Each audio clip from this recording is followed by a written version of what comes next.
Today we're going to be talking about plans that central banks have to try and stop cryptocurrencies.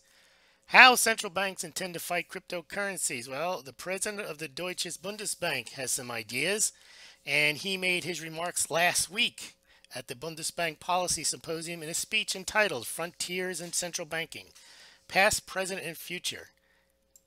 But what if these plans failed? We'll have a discussion on that. Let's take a look at the cryptocurrency challenges to central banks and the response that they may be planning. Now, cryptocurrencies trade outside the banking system, and they are attracting more and more capital. And governments and central banks are devising ways, or trying to devise ways, to stop or control their rise.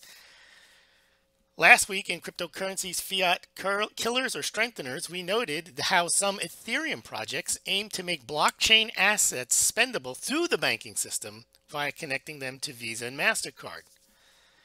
And in another story we broke last week, a bill would require a declaration of digital currency holdings at the border. In that blog post, we noted that the U.S. Congress has asked the U.S. Secretary of Homeland Security and the Commissioner of the U.S. Customs and Border Protection to devise a plan to stop flows of cryptocurrencies into the country.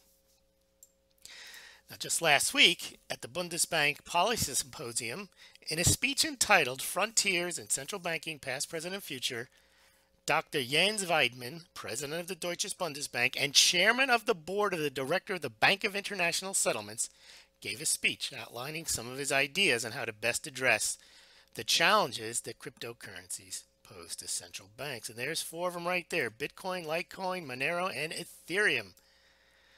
Here's the plan. So in this speech, he explains that central banks are creatures born of a crisis, in that they were designed to come to the rescue whenever there was a financial crisis. And Dr. Weidmann noted that market interventions by central banks often provide financial stability, but not without creating additional risks. And towards the end of the speech, Dr. Weidmann remarked that policy intervention may be required not to address a crisis this time, but to address technology. Digitalization has the potential to provide financial benefits to the economy, with the risk, however, of disintermediating central banks. That's the main issue they have. As such, the ability of central banks to conduct monetary policy diminishes proportionally to the increase of digitalization. So, Dr. Weidmann dismissed the notion that these privately issued digital currencies would eliminate central bank currencies, although the thought must have crossed his mind. He was reasoning that central banks are better able to deliver price stability than a rigid monetary rule or an algorithm.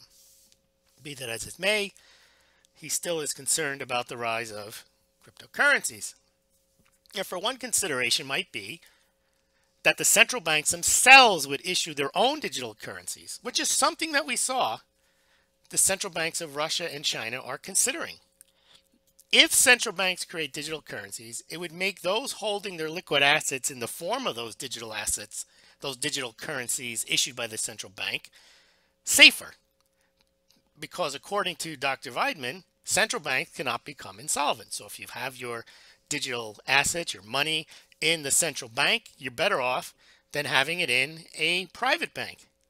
And Dr. Weidmann notes, however, that in times of crisis, money holders would withdraw their bank deposits and transfer them into the official digital currencies of the central bank, thereby rapidly withdrawing liquidity from the private banking sector, in effect in a digital bank run.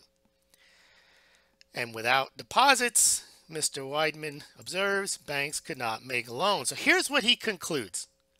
My personal take on this is that the central banks should strive to make existing payment systems more efficient and still faster than they already are. Instant payments is the buzzword here. And he went on to say, I am pretty confident that this will reduce most citizens' interest in digital currencies. That's the plan.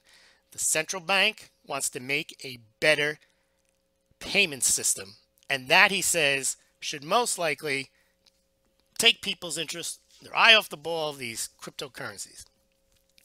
Here are the discussion points. 1. Will instant payment systems run by central banks render public interest in private cryptocurrencies irrelevant or keep them at the fringe? So if the central banks create these better payment systems, will that render public interest in cryptocurrencies irrelevant or keep them at the fringe? Two, what if the central banks do create these instant payment systems, but the public interest in cryptocurrencies does not abate?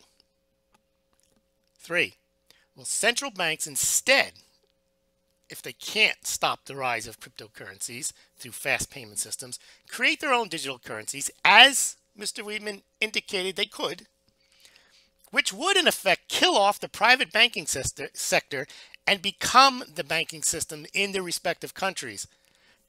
If the central banks did that and created their own digital currencies, they would have the ability to create loans, make credit decisions, issue credits, and track all transactions. Do you think that's a possibility? Is that a good idea? And thank you very much to VJ for alerting me to Dr. Weidman's speech. You can check him out at Twitter there and also on YouTube.